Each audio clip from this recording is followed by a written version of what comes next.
Have you ever wondered how many stories of greatness have been buried beneath the sands of time? How many kingdoms rose to brilliance, only to vanish, erased from the pages of most history books? While we remember the likes of Rome, Egypt, and China, there are forgotten kingdoms, civilizations that quietly shape the world we live in today, yet remain overshadowed by their more famous counterparts. From the golden palaces of Axum to the mathematical marvels of the Khmer Empire, today, we're diving deep into the hidden pages of human history to uncover the forgotten kingdoms that shaped the world. I'm your host, where the past speaks to the present and history becomes more than just names and dates. Today's journey is about discovery, about perspective, and about reclaiming the brilliance of empires lost in time. Let's begin.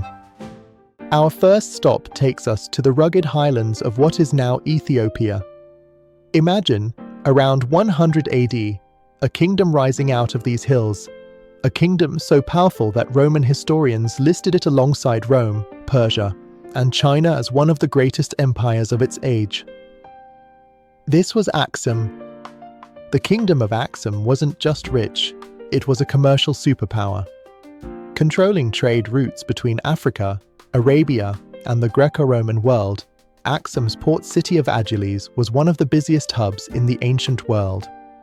Spices, ivory, gold, and silk passed through its gates, making Axum one of the earliest adopters of a coinage system in sub-Saharan Africa. But perhaps what's most fascinating is its spiritual legacy.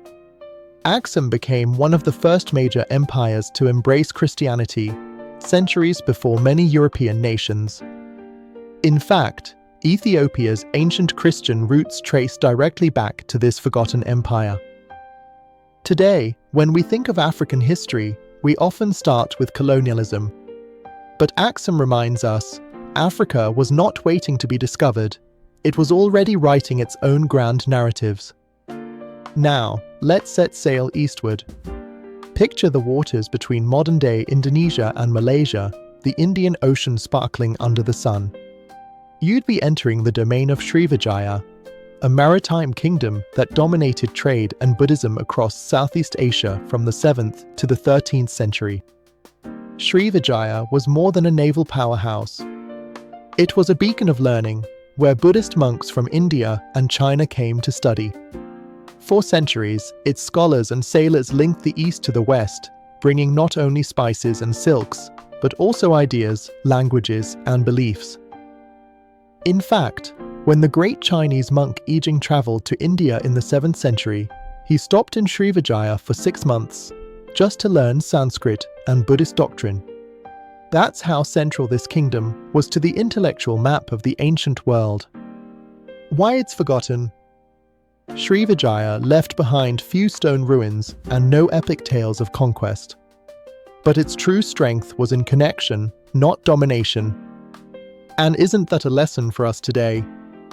Towering stone temples, complex city grids, and an irrigation system so advanced, it puzzled scientists for decades. That was the Khmer Empire.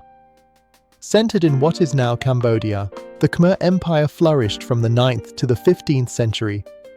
Its crown jewel, Angkor Wat, the largest religious monument on Earth, a symbol of devotion and architectural genius.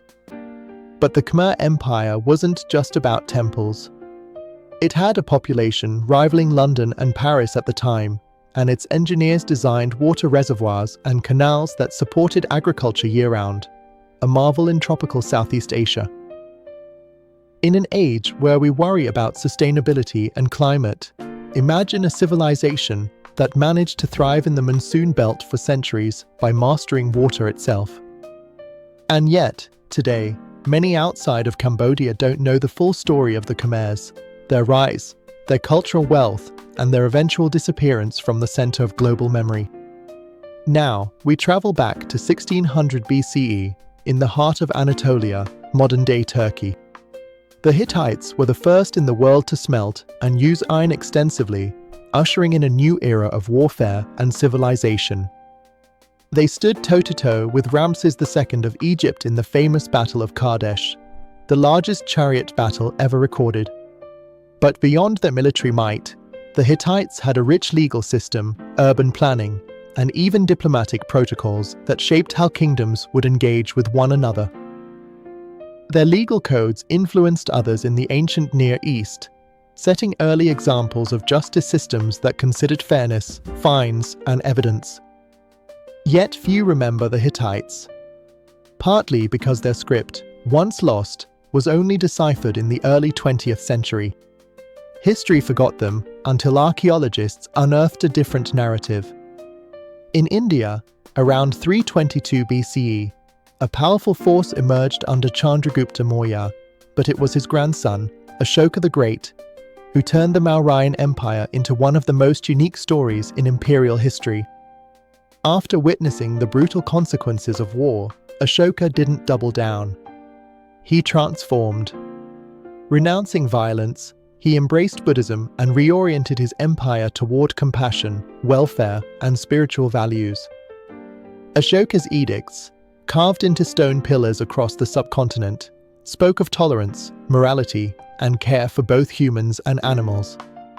His messages reached as far as Sri Lanka and Greece. How many rulers in history chose peace after war, not because they lost, but because they saw the weight of human suffering? Ashoka's legacy echoes in today's ideas of leadership rooted in empathy. What ties all these forgotten kingdoms together? They may not dominate our textbooks, but they shape the foundations of trade, belief systems, governance, and innovation. Their stories challenge our idea of what history is and who gets remembered. These weren't just footnotes. These were turning points. So, what can we learn from these long-lost empires? 1. Perspective is power. What we know of history often reflects the lens of conquerors and colonizers. Dig deeper. There's always more. 2. Legacy is built in silence. Greatness doesn't always come with fanfare. Sometimes it's in trade routes, spiritual wisdom, and social systems. 3. Empathy endures.